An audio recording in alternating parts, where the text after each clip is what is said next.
How to view saved passwords on Thunderbird. Hi everyone, this is Kate and welcome back to another video. And on today's video we will learn how we can view saved passwords on Thunderbird. So without further delay, let's get started.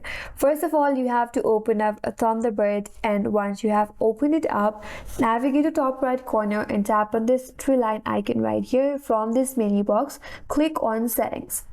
So under settings, again navigate to this menu bar on your left hand side and go to privacy and security.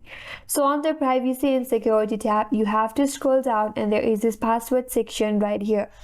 Now to view your saved passwords that you have saved in your Thunderbird for all your account, click on saved passwords button.